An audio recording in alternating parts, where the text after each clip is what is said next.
Hello everyone, welcome to our channel. ఇవాళ మన recipe వచ్చేసి ఎన్నో పోషక గుణాలు నిండిన తోటకూర వెల్లుల్లి కారం అండి. దీన్ని ఎలా ప్రిపేర్ చేయాలో చూపిస్తాను, వచ్చేసేయండి.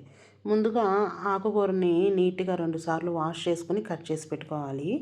గ్రీన్ చిల్లీస్, ఆనియన్స్, కరివేపాకు, వెల్లుల్లిపాయ కారం, పసుపు, ఉప్పు వీటిని రెడీ చేసి పెట్టుకోవాలి.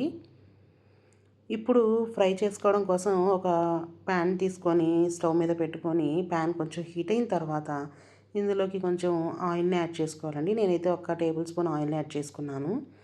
ఇప్పుడు ఇందులోకి మనం పోపు దినుసుల్ని యాడ్ చేసుకోవాలి.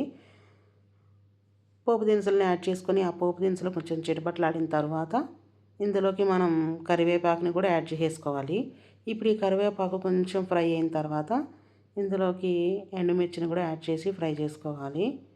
ఇప్పుడు ఇందులోకి ఆనియన్స్ని యాడ్ చేసుకోవాలండి. నేను వచ్చేసి ఒక పెద్ద సైజు ఆనియన్ యాడ్ చేసుకున్నాను, ఎందుకంటే ఆనియన్ ఫ్లేవరు చాలా బాగుంటుంది ఈ కర్రీలో.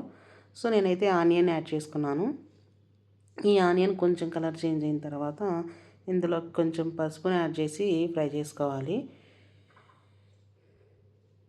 ఇలా కొంచెం ఫ్రై అయిన తర్వాత ఇందులోకి మనం గ్రీన్ చిల్లీస్ని కూడా యాడ్ చేసి చక్కగా ఫ్రై చేసుకోవాలండి. ఈ గ్రీన్ చిల్లీస్ అండ్ ఆనియన్ రెండు స్మూత్గా అయ్యే వరకు ఫ్రై చేసుకున్న తర్వాత ఇందులోకి మనం ముందుగా వాష్ చేసి కట్ చేసి పెట్టుకున్న తోటకూరని యాడ్ చేయాలని. ఈ తోటకూరనంతా ఒకసారి కలిపేసుకోవాలి. ఆకుకూర ఎప్పుడైనా సరే అండి, ముందు వాష్ చేసి తర్వాత కట్ చేసుకోవడం వల్ల మనకి న్యూట్రియంట్ వాల్యూస్ అనేవి మనం లాస్ అవ్వకుండా ఉంటాం. సో మీరు కూడా ఇట్లాగే వాష్ చేసి కట్ చేసుకోండి. తర్వాత ఇందులోకి మనం సాల్ట్ని యాడ్ చేసుకోవాలి.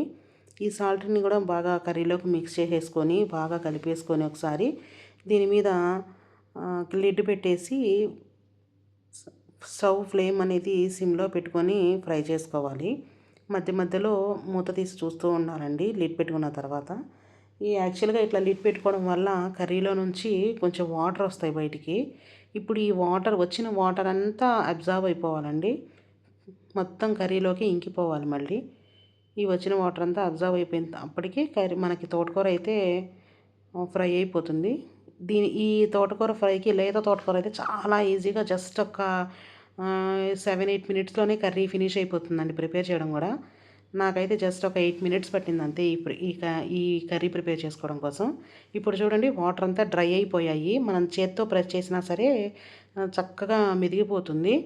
ఇప్పుడు ఇందులోకి 4 దంచిన వెల్లుల్లి రెబ్బల్ని కూడా యాడ్ చేసుకొని ఫ్రై చేసుకోవాలి. ఈ వెల్లుల్లి ఫ్లేవర్ చాలా బాగుంటుంది ఇందులోకి.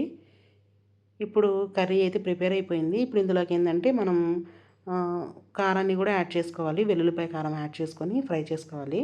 నేనైతే కొంచెమే యాడ్ చేశానండి, ఎందుకంటే నేను ఆల్రెడీ గ్రీన్ చిల్లీస్ యాడ్ చేశాను.